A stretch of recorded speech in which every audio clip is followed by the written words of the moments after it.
Welcome back, everyone. This is Dave from Korman Productions, here to talk about my recent mental health struggles. There are no spoilers in this one, as we are talking about my life. There will be no Dave 2022 this year. Before going any further, I will tell you one thing.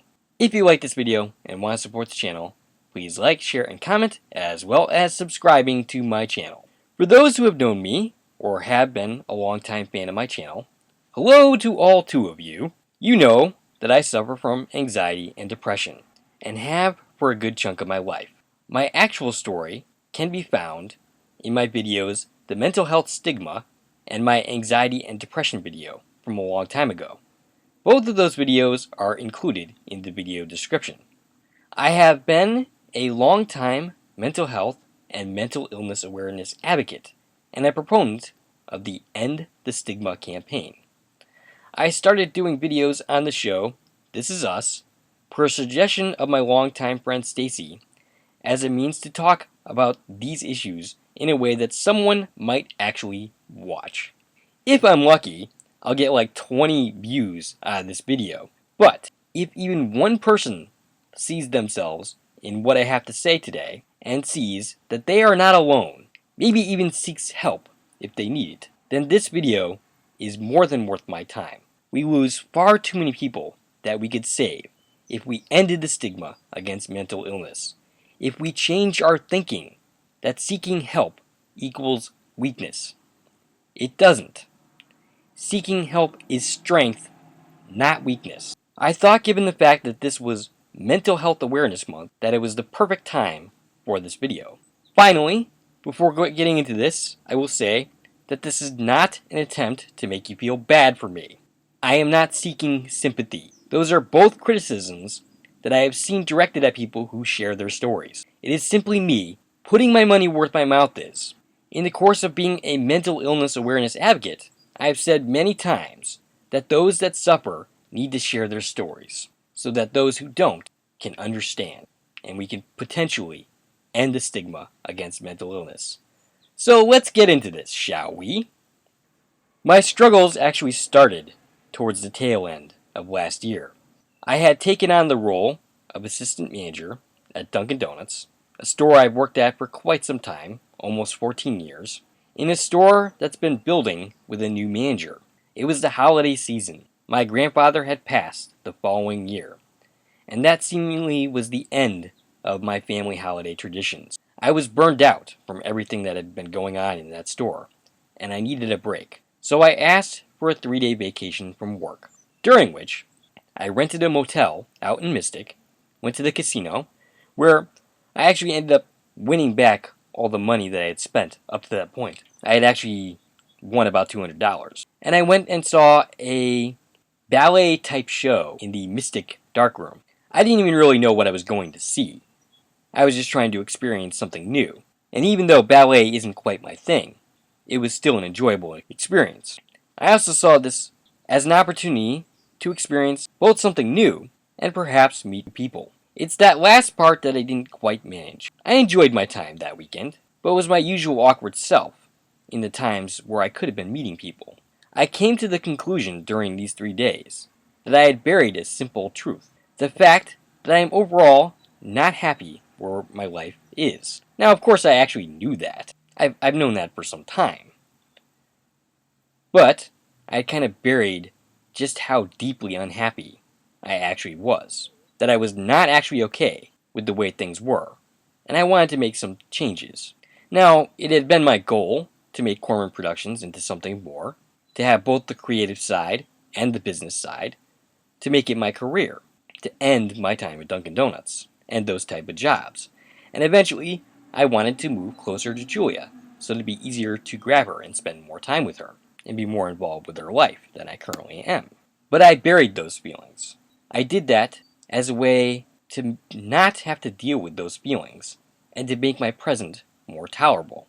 When I returned to work, I was grappling with those feelings, and considering, what can I do to change things now, rather than wait for an opportunity to move, change jobs, etc., to enjoy life more. I was trying not to bury these feelings, but to acknowledge them, to deal with them. The last day, New Year's Eve, of work left a bitter taste in my mouth, one that I haven't really been able to wash away for most of the year, and called into question what exactly was I doing here? Was trying to be the assistant manager here something I should have been doing at all, honestly? Was I ever even going to be good at it? Was I serving the store and myself well? Depression is something I experience during the course of the holiday season and into the winter months on a yearly basis. Acknowledging my feelings meant that I was hurting more than usual. I was looking to get myself back out there, to expand my horizons, to become more social than I had been in the last few years. Not helped, of course, by Corona, making socializing extremely difficult. My early efforts at this led to some weird places, and I'm not going to go into specifics there. It's an interesting story, but not one that I feel like sharing publicly. In the first 4 months of this year, I alternated from a more severe depression than normal and a more severe anxiety problem than normal. I was frustrated and grumpy at work. I mean, I kind of always am and always have been. I mean, not really, just in the last few years when I've gotten older.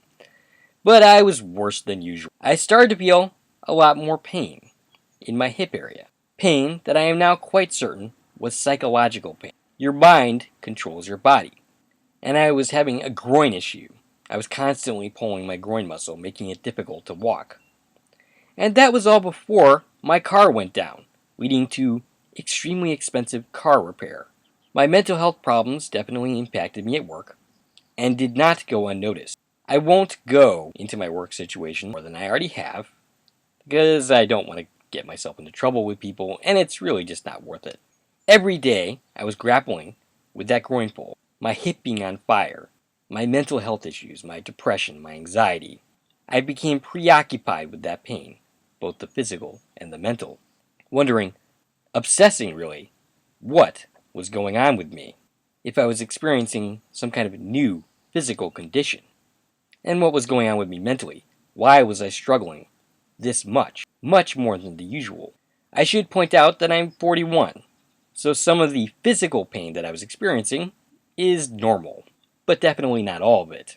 It was a couple of months after one really bad day of work, in which several people told the boss that I was really off, and they were of course right to do so, because I was. It was during the phone conversation where I explained that I had been struggling a lot more than I usually was, and I have an unusual relationship with this boss. She also suffers from mental health issues, and she is a very understanding person. But this is when I finally told her the ways in which I was struggling, that I was experiencing a lot more physical pain, which more or less turned me into a statue, preventing me from moving the way I used to in a fast-paced work environment. I became more irritable than normal with my coworkers, and of course this did not go unnoticed. My boss suggested I go to the emergency room to check for a hernia, which could explain my groin pain, and I did that on Valentine's Day, which is as close to a Valentine's date as I've had in years, and they found nothing. They did mention that my blood pressure was higher than it should be, which of course can be explained by the fact that I was in the emergency room, and every time I'm in that situation, my blood pressure and heart rate is always elevated. I have what is known as white coat syndrome. I suddenly became preoccupied with my health because of what they said about my blood pressure. I was literally having a panic attack one day at the sandwich station shortly thereafter this. This was actually the 1-year anniversary of my first panic attack, which is a very weird coincidence. When I was telling my boss that I felt really weird, she asked me what I wanted to do, and I said that I would stick it out. She told me that if I were to drop dead of a heart attack, she would call for an ambulance. Of course, she was joking. I mean, if I had actually dropped dead, I am sure she would actually call for an ambulance. Just this was not what she was thinking was actually going to happen. My normal anxiety is long stretches in which I am actually pretty good. Same with my depression. But now I was experiencing higher level than normal anxiety every single day. And I was alternating between that and my depression, which was unusually deeper than the norm. Eventually, a coworker handed me a bottle of CBD oil, which I've certainly heard of before. In fact, I had a former roommate who tried it when she was living with me. This seemingly improved my mood, lessened my pain, and helped me sleep. No, I am not going to turn this into a CBD oil commercial, but it did help me. For a time. Eventually, I started going backwards in terms of mood, but at least I was in less pain. I started using the CBD oil as an almost emotional crutch to get me through days of work. My mental health issues had the effect of delaying videos that I was trying to put out. When I got them out, they were shorter because I had spent so much time procrastinating. Eventually, I was scared enough to sign up for a website called Cerebro, hoping that I would find some help in a low-cost way that I could afford.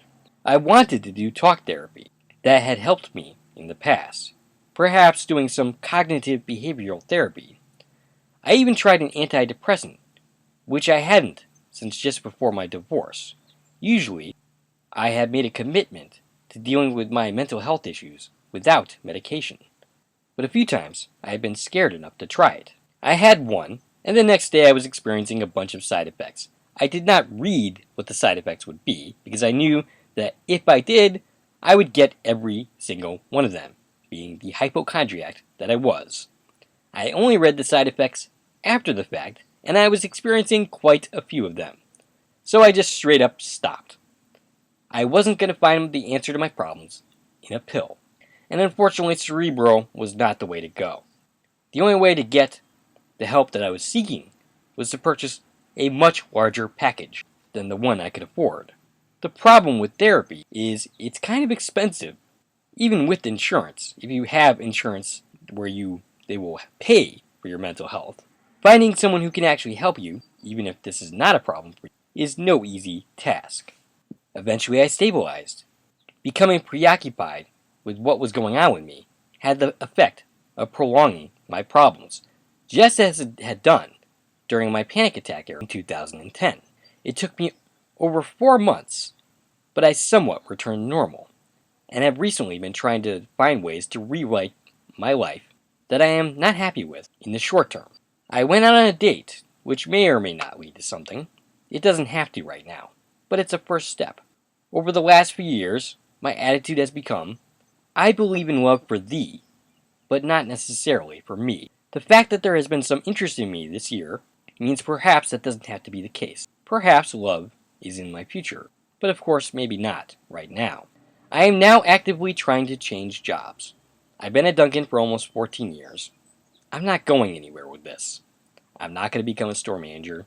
I've ruled that out during the course of being an assistant manager and getting a front row seat for what my boss deals with. I'm not interested.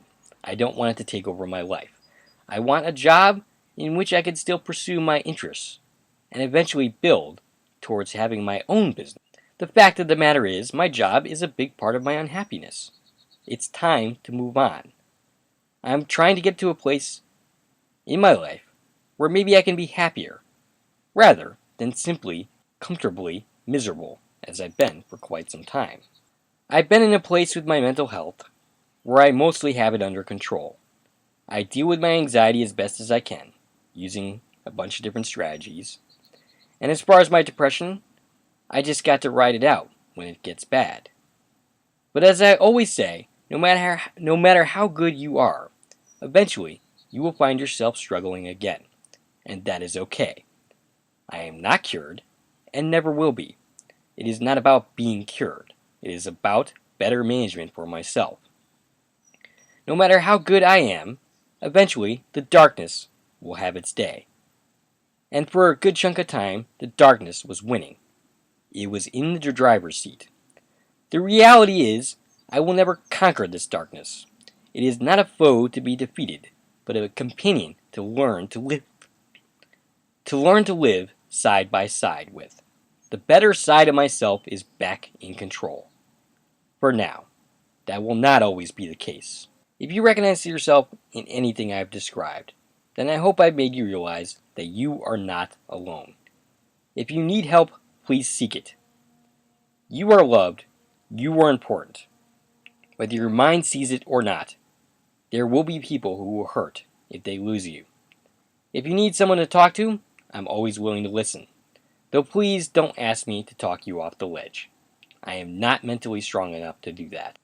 The phone number for the suicide hotline will be in the video's description. And that, ladies and gentlemen, is all I have for this video. If you like this video and want to support the channel, there are a number of ways to do so. You can follow me on Twitter at Korman Productions. You can join my Korman Productions Facebook page. You can buy me a coffee, which is a new way to support content creators such as myself. You can buy something from the Korman Productions store on Zazzle. And of course, you can like, share, and comment, as well as subscribing to my channel. This is Dave from Korman Productions, signing off.